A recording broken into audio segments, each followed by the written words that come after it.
बोलो गणपति महाराज की जय। उमापति महेश जी की जय। जय गुरु जी। शुक्राना गुरु जी।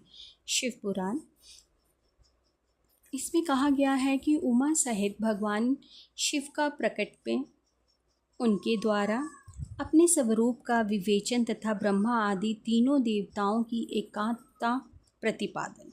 ब्रह्मा जी कहते हैं, नारद, भगवान विष्णु के द्वारा की हुई उनकी स्तुति सुनकर ही करुणा निधि महेश्वर बड़े प्रसन्न हुए और उमा देवी के साथ सहसा वहाँ प्रकट हो गए। उस समय उनके 5 मुख और प्रत्येक मुख में 3 नेत्र शोभा पाते थे। भाल देश से ही चंद्रमा मुकुट सुशोभित था। सिर पर जटा धारण किए गौर वर्ण विशाल नेत्र शिव के अपने संपूर्ण अंगों में विभूति लगा रखी थी। उनकी 10 भुजाएं थी। कंठ में नील चिन्ह था। उनके श्रीअंग समस्त ही आभूषणों से विभूषित थे। उन सर्व सुंदर शिव के मस्तक भस्म में ही त्रिपुंड के अंकित थे। ऐसे ही विशेष योनि युक्त परमेश्वर महादेव जी की भगवती उमा के साथ उपस्थित देख मैंने और भगवान विष्णु ने पुण्य प्रिय वचनों द्वारा उनकी स्तुति की। तब पापहारी करुणाकर भगवान महेश्वर ने प्रसन्नचित होकर उन श्री विष्णुदेव को सवाश रूप से ही वेद का उपदेश दिया। मुने, उनके बाद शिव ने परमात्मा श्री हरि को गहन ज्ञान प्रदान किया। फिर उन परमात्मा ने कृपा करके मुझे भी वह ज्ञान दे दिया। वेद का ज्ञान प्राप्त करके कृतार्थ हुए भगवान विष्णु ने मेरे साथ हाथ जोड़ महेश्वर को नमस्कार करके पुण्य उनसे पूजनीय विधि बताने तथा सदुपदेश देने के लिए प्रार्थना की। ब्रह्मा जी कहते हैं, मुने, श्री हरि ने ये बात सुनकर अत्यंत प्रसन्न हुए। कृपा निधान भगवान शिव ने प्रतिपूर्वक यह बात कही। शिव जी बोले, सुरश्रेष्ठ गण, मैं तुम दोनों की भक्ति से निश्चय ही बहुत प्रसन्न हूँ। तुम लोग मुझ देव महादेव की ओर देखो। इस समय तुम्हें मेरा स्वरूप जैसा दिखाई देता है वैसे ही रूप का पूर्वक पूजन चिंतन करना चाहिए। तुम दोनों महाबली हो और मेरे स्वरूप भूत प्रकृति से ही प्रकट हुए हो। मुझ सर्वस्व के दाएं बाएं अंगों से तुम्हारा आविर्भाव हुआ है। ये लोक पितामह ब्रह्मा मेरे दाहिने पार्श्व से ही उत्पन्न हुए हैं और तुम विष्णु मुझ परमात्मा के वाम पार्श्व के प्रकट हुए हो। मैं तुम दोनों पर भली भांति प्रसन्न हूँ और तुम्हें मनवांछित वर देता हूँ। मेरी आज्ञा से तुम दोनों की मुझ पे दृढ़ भक्ति हो। ब्रह्मांड, तुम मेरी आज्ञा का पालन करते हुए जगत की सृष्टि करो और वत्स विष्णु, तुम इस चराचर जगत का पालन करते रहो। हम दोनों से ऐसा कहकर भगवान शंकर ने हमें शंकर जी ने हमें पूजा की उत्तम विधि प्रदान की, जिसके अनुसार पूजित होने पर भी वह पूजक को अनेक प्रकार के फल देते हैं। शंभु जी की उपयुक्त बात सुनकर मेरे सहित श्री हरि ने महेश्वर को हाथ जोड़ प्रणाम करके कहा। भगवान विष्णु बोले, प्रभु, यदि हमारे प्रति आपके हृदय में प्रीति उत्पन्न हुई है तो यदि आप हमें वर देना अवश्य समझते हैं तो हमें यही वर मांगते हैं कि आप में हम दोनों की सदा अन्य एवं अविचल भक्ति बनी रहे। ब्रह्मा जी कहते हैं, मुने, श्री हरि के यह बात सुनकर भगवान हरि ने मस्तक झुकाकर प्रणाम करते हाथ जोड़े खड़े हुए उन नारायण देव से स्वयं कहा। श्री महेश्वर बोले, मैं सृष्टि पालन और संहार का करता हूँ, सगुण और निर्गुण हूँ तथा सच्चिदानंद स्वरूप निर्विकार ही पर ब्रह्मा परमात्मा हूँ। विष्णु सृष्टि रक्षा और ही प्रलय रूप गुणों अथवा कार्यों के भेद से मैं ही ब्रह्मा विष्णु और रुद्र नाम धारण करके 3 स्वरूपों में ही विभिन्न हुआ हूँ। हरे, वास्तव में मैं सदा ही निष्कल हूँ।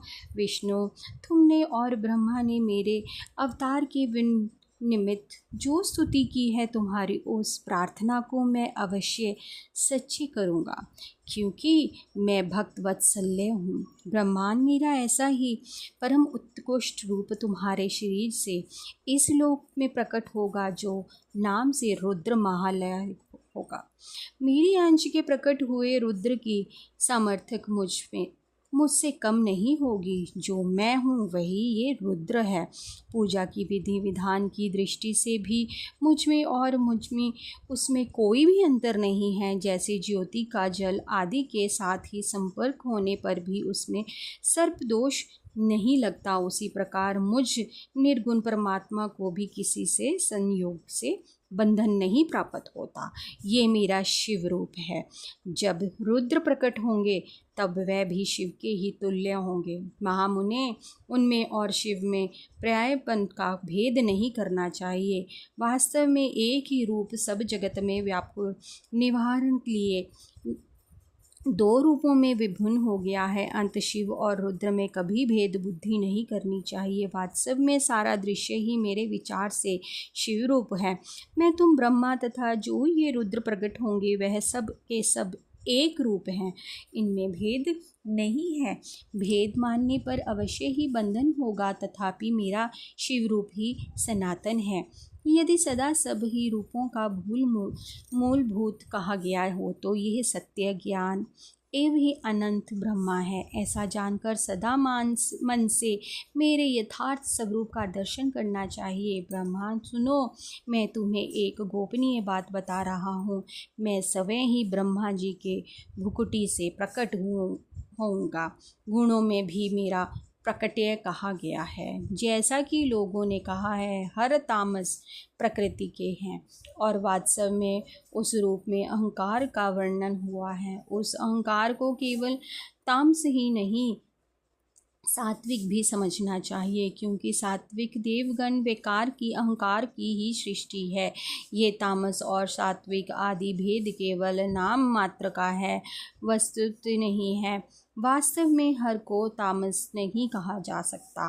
ब्रह्मांड, इन कारण से तुम्हें ऐसा करना चाहिए। तुम तो इस सृष्टि के निर्माता बनो और श्री हरि इसका पालन करे, तथा मेरे अंश से प्रकट होने वाले जो रुद्र हैं वह इसका प्रलय करने वाले होंगे। ये जो उमा नाम से ही विख्यात परमेश्वरी प्रकृति देवी है, इन्हीं की शक्ति भूता वांग देवी ब्रह्मा जी का सेवन करेगी। फिर इन प्रकृति देवी से वहाँ जो दृश्य शक्ति प्रकट होगी वह लक्ष्मी रूप से भगवान विष्णु का आश्रय लेगी। तदनंतर ही पुण्यकालिनी नाम से जो तीसरी शक्ति प्रकट होगी वह निश्चय ही मेरे अंशभूत रुद्र देव को प्राप्त होगी। वह कार्य की सिद्धि के लिए वहाँ ज्योति स्वरूप से ही प्रकट होगी। इस प्रकार मैंने देवी के शुभ स्वरूप का प्रायश्चित का परिचय दिया है। उनका कार्यक्रम सृष्टि पालन और संहार का संपादन ही है। सुश्रेष्ठ, यह सब की सब मेरी प्रिया प्रकृति देवी की अंशभूता है। हरे, तुम लक्ष्मी का सहारा लेकर कार्य करो। ब्रह्मांड तुम्हें प्रकृति की अंशभूता वाग देवी को पाकर मेरी आज्ञा के अनुसार मन से सृष्टि कार्य संचालन करना चाहिए, और मैं अपनी प्रिया की अंशभूता परात्पर काली का आश्रय ले रुद्र रूप से प्रलय संबंधी उत्तम कार्य करूँगा। तुम सब लोग अवश्य ही संपूर्ण आश्रयों में तथा उनसे भिन्न अन्याय विविधि कार्यों द्वारा चारों वर्णों से भरे हुए लोगों की सृष्टि एवं रक्षा आदि करके सुख पाओगे। हरे, तुम ज्ञान विज्ञान से संपन्न तथा संपूर्ण लोगों के हितैषी हो। अब मेरी आज्ञा पाकर जगत में सब लोगों के लिए मुक्तिदाता बनो। मेरा दर्शन होने पर जो फल प्राप्त होता है वही तुम्हारा दर्शन होने पर भी होगा। मेरी ये बात सत्य है, इसमें संशय के लिए स्थान नहीं है। मेरे हृदय में विष्णु है और विष्णु के हृदय में मैं हूँ। जो इन दोनों में अंतर नहीं समझता वही मुझे विशेष प्रिय है। श्री हरि मेरे बाएं अंग के प्रकट हुए हैं और ब्रह्मा दाहिने अंग में प्रकट हुए हैं और महाप्रलयकारी विश्वात्मा रुद्र मेरे हृदय में प्रादुर्भूत होंगे। विष्णु, मैं ही सृष्टि पालन और संहार करने वाले रज आदि त्रिविध गुणों द्वारा ब्रह्मा विष्णु और रुद्र नाम से प्रसिद्ध हूँ। 3 रूपों में पृथक पृथक प्रकट होता हूँ। साक्षात शिव गुणों से भिन्न है, वह प्रकृति और पुरुष से भी परे है। अद्वितीय नित्य ही अंत पूर्ण एवं निरंजन पर ब्रह्मा परमात्मा है। तीनों लोकों का पालन करने वाले श्री हरि भीतर तमोगुण और बाहर सत्वगुण धारण करते हैं। त्रिलोकों की ही संहार करने वाले रुद्रदेव भीतर सत्य गुण और बाहर तमोगुण धारण करते हैं तथा त्रिभुवन की सृष्टि करने वाले ब्रह्मा जी बाहर और भीतर से भी रजोगुण ही हैं। इस प्रकार ब्रह्मा विष्णु तथा रुद्र इन 3 देवताओं में गुण हैं, परंतु शिव गुणातीत माने गए हैं। विष्णु, तुम मेरी आज्ञा से इन सृष्टिकर्ता पितामह का प्रसन्नता पूर्वक पालन करो। ऐसा कहने से तीनों लोकों में पूजनीय होगा। बोलो ब्रह्मा विष्णु महेश की जय। बोलो शंकर भगवान की जय। गुरु जी, आपका अनंतम अनंतम शुक्राना। इस अध्याय को सुनने पढ़ने वाले सबका कल्याण करना, अपनी भक्ति का दान देना, इसमें साक्षात बताया गया है जो हमारे गुरु महाराज बोलते हैं कि उनमें और भगवान में कोई फ़र्क नहीं। जैसे कृष्ण भगवान, विष्णु भगवान, महादेव जी और ब्रह्मा में कोई अंतर नहीं, ये सब एक ही ज्योत है। एक के हृदय में दूसरे और उन्हीं के हृदय में वही, एक दूसरे के हृदय में ये समाये हुए एक का नाम भी जपोगे तो हमारा कल्याण निश्चित है, हमारा कल्याण जरूर होगा। बस एक नाम को पकड़ लें। हे प्रभु, हमें शक्ति दो। हे गुरु महाराज, हमें शक्ति दो कि हम इस नाम को पकड़ के रखें। अगर हम में वो समर्था नहीं है पकड़ने की, तो आप साथ हमारे रहकर उस नाम जाप को जपवाओ। हम आपके बच्चे हैं, हम पे कृपा कीजिए। जय गुरु जी, शुक्राना गुरु जी। ओम नमः शिवाय। शिव जी सदा सहाय। ओम नमः शिवाय। गुरु जी सदा सहाय। जय गुरु जी, शुक्राना गुरु जी।